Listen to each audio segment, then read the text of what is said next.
Jebakan Batman. Assalamualaikum, tas. Singkat aja. Ustaz bahasa Persia, artinya orang yang tahu segala perkara. Itulah ustaz. Saya tak tahu segalanya, maka saya hanya menjawab yang saya tahu. Karena diskon tas. Setan yang kita hadapi apakah selalu seusia dengan kita?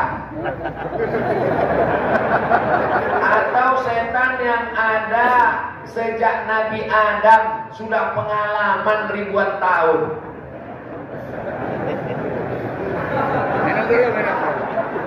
Yang ada sejak zaman Nabi Adam sampai sekarang yang gak mati-mati itu namanya iblis. Tapi iblis itu bukan nama aslinya, namanya Azazil. Karena prestasinya 1000 tahun beramal naik langit 1, 1000 tahun naik langit 2, 1000 tahun naik sampai 7000 tahun, akhirnya dia selevel dengan malaikat-malaikat. Jadi Azazil ini ibarat masuk CPNS dari golongan 2B. Karir, meniti karir sampai ke atas. Pas sampai selevel dengan para malaikat, lalu kemudian kata Allah, wa il qulna lil malaikati isjudu li Adam. Kami perintahkan kepada seluruh malaikat bersujudlah kepada Adam. Fasajadu, semuanya sujud illa kecuali iblis. Iblis artinya putus asa dari rahmat Allah SWT. Itu yang dari dulu gak mati-mati. Adapun yang pengikut-pengikutnya, yang bawah-bawah, yang pion-pionnya itu bisa mati. Itu namanya komunitasnya jin.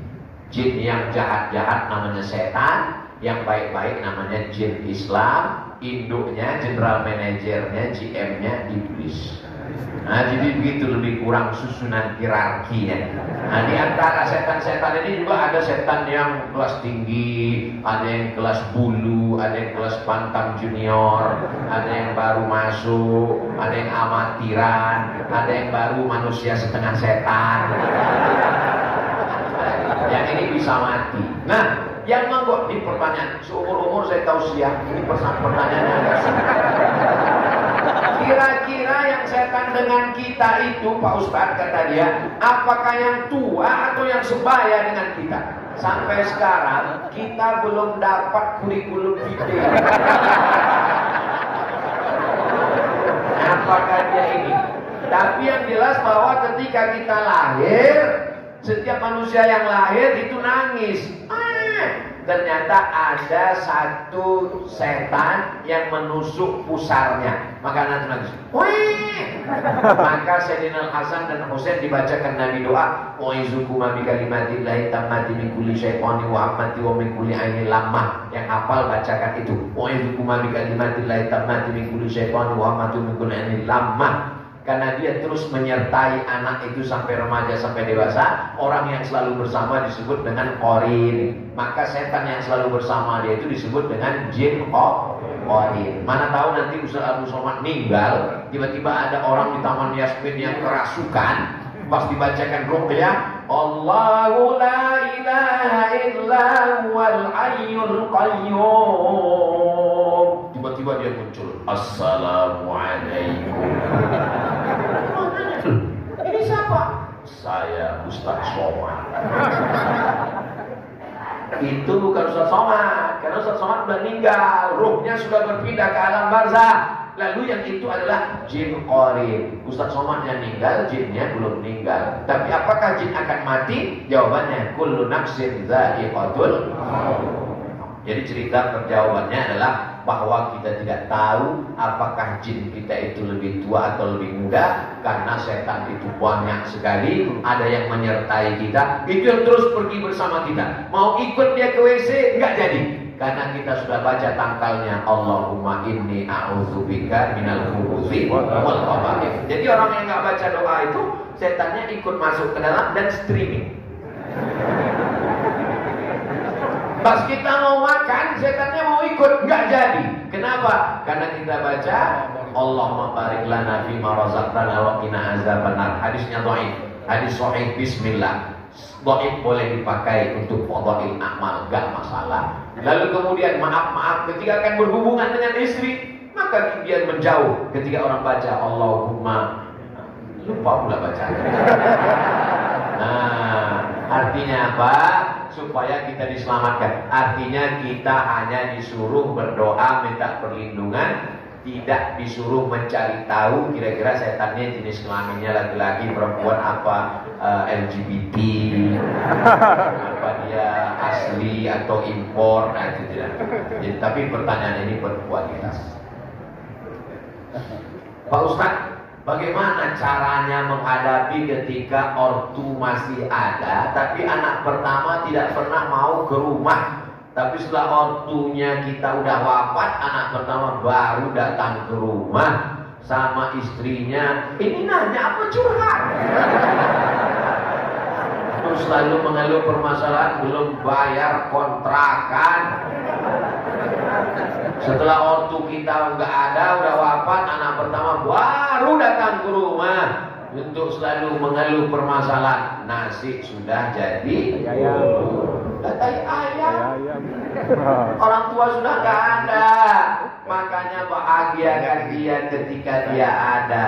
Saya ketika almarhumah mak saya masih ada, saya berusaha semampu saya. Setelah dia tidak ada pun saya masih menyesal. Untuk menghilangkan penyesalan saya bangun masjid atas nama dia. Masjid dapat saya jatah harta warisan emas segala macam. Setelah dibagi dengan adik saya yang jatah saya bilang aku ingin menghilangkan rasa kesal, belikan aja lah ini untuk semen, batu bata segala macam supaya menghilangkan. Setelah dia tidak ada kehilangan yang tidak bisa ditebus dengan apapun. Yang bisa merasakan itu, yang bisa saya rasakan ini hanya orang-orang yang orang tuanya sudah meninggal. Yang orang tuanya masih hidup, nanti setelah orang tuanya meninggal baru ada dia ngomong, betul Ustaz Salman. Dulu waktu kasih tahu kau tak percaya. Kalau orang tuamu masih ada, pulang dari sini langsung diamalkan. Ingat, makanan kesukaannya paling dia suka apa? Bubur ayam. Kasih bubur ayam. Jangan permasalahkan diaduk atau tidak diaduk. Orang tuamu paling suka apa? Lontong sayur, lontong pecel. Belikan makanan kesukaannya. Pakaiannya, saya dulu cari tahu jilbab yang paling dia suka apa. Oh, dia tidak mau jilbab yang ribet pakai kancing-kancing. Dia mau sekali pasang. Pas pergi umroh, saya belikan. Ini satu lusin, warnanya macam-macam, ganti-ganti, supaya jangan sampai tetangga resek dia. Kenapa jilbab juga ganti-ganti? Oh, dia suka pakai baju panjang, belikan baju panjang. Senangkan hati orang tuamu, buat dia seperti raja, maka rezekimu akan seperti rezeki raja-raja. Bukan hadis Nabi, dapat saya di postingan Instagram. Nah, kalau dia sudah tidak ada, maka jangan lagi diungkit-ungkit. Mungkin saudara kita ini silap di masa lalu, kita maafkan dia, kita doakan supaya dia punya anak, anaknya berbakti kepada dia, dan dia diberikan ampunan oleh Allah Subhanahu wa taala. Tidak tercatat sebagai orang yang durhaka. Jangan mentang-mentang dia dulu salah lalu sekarang datang. Kamu dulu orang tua ada nggak datang, sekarang sudah orang tua nggak ada baru datang, itu pun melapor kontrakan. Memang masalah jadi selesai. Kan hanya memperkeruh masalah saja. Dia datang silakan. Bisa sambung silaturahim. Mudah-mudahan semuanya menjadi lebih baik insyaallah. Tapi pertanyaan ini menjadi pelajaran buat kita semua. Kalau mau sayang sama orang tua, sayangilah ketika dia masih hidup. Bagi yang sudah meninggal dunia, masih bisa ditebus dengan infak, zakat, wakaf, sedekah. Ini 25.000 ke pasukan amal soleh untuk beli beras anak tahfiz Quran, dibelikan ke beras, hadiahkan pahalanya untuk almarhum almarhumah. Pahalanya sampai apa nggak sampai? Emang pernah ke sana? Nabi yang ngomong, ya Rasulullah, ummi matat, ibu saya meninggal. Apa atasadaqu anha? Kalau saya sedekah, apakah sedekahnya sampai? Kata Nabi sampai. Ayu shadaqatu afdal, sedekah apa yang paling afdal? Kata Nabi, sakyul ma, memberi air minum. Air minum aja sampai, apalagi beras 25.000 satu bulan. Mudah-mudahan kita menjadi penyantun santri, yatim, fakir, miskin, doa. Amin. Dari Surabaya, ini jamaah yang paling jauh. Pak Ustadz semoga sehat, amin. Selalu mohon doa dari Pak Ustadz supaya ibu saya tercinta atas nama Ibu Sunarti sehat dari penyakit katarak. Soalnya beliau tidak bisa melihat. Almarhumah emak saya kena penyakit katarak. Saya bawa ke rumah sakit Ibnu Sina, dikupas. Ada seperti lendir, ditutup beberapa hari. Habis itu sehat kembali. Ada beberapa makanan yang perlu dihindari, saya tak ingat, coba tanya dokter. Lalu kemudian kita jaga kita. Nah, jadi tentang masalah membawa ke rumah sakit, bawa. Saya sendiri dulu bawa ke rumah sakit, periksa sakit tulang belakang, periksa mata, supaya kita tidak menyesal. Jangan sampai setelah meninggal kita ke rumah sakit baru, oh andai dulu ku bawa. Tak ada gunanya. Kertas terakhir. Apakah sama ain dengan hasad? Jika berbeda, bisakah dijelaskan secara singkat bahaya ain? Ain artinya mata. Kenapa disebut mata? Karena penyakit itu berawal datangnya dari mata. Tapi bukan yang dari mata turun ke hati, bukan. Ini yang dari mata jadi penyakit. Karena mata melihat, muncul hasad, lalu datang hasud, datang setan mendampingi, kurang berlindung kepada Allah, datang penyakit ain. Makanya doanya, mu'izuka bi kalimatillahi tammati min kulli syaitanin wa hammatin wa min kulli ainin lamma. Dari penyakit ain. Itu makanya kalau anak kita dipuji, segera ke Allah supaya setannya lari. Oh, anaknya cantik ya, alhamdulillah. Anaknya hafal Qur'annya, masya Allah. Supaya setan kabur. Karena kalau disebut nama Allah dengan tulus ikhlas, maka ain tidak terwujud. Jangan, anaknya cantik ya, siapa dulu mamanya? Anaknya hafal Qur'annya, bapaknya. Lupa kepada Allah. Nah, itulah maka kita selalu diingatkan supaya jangan putus Allah, Allah, Allah. Afdhalul dzikri fa'lam annahu la ilaha illallah. Jadi kalau hasad itu adalah sifatnya.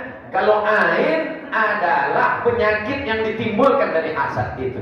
Adapun penggunaan kata mata karena dia berawal dari pandangan. Maka kata Allah, la tamuddanna 'ainaika ila ma matta'na bihi. Jangan kau ulurkan biji matamu melihat orang yang kami beri nikmat. Ada orang kalau lihat itu kan cuma sekali. Ini dia ulurkan sampai menjulur biji matanya. Nauzubillah. Mudah-mudahan kita diselamatkan Allah dari penyakit.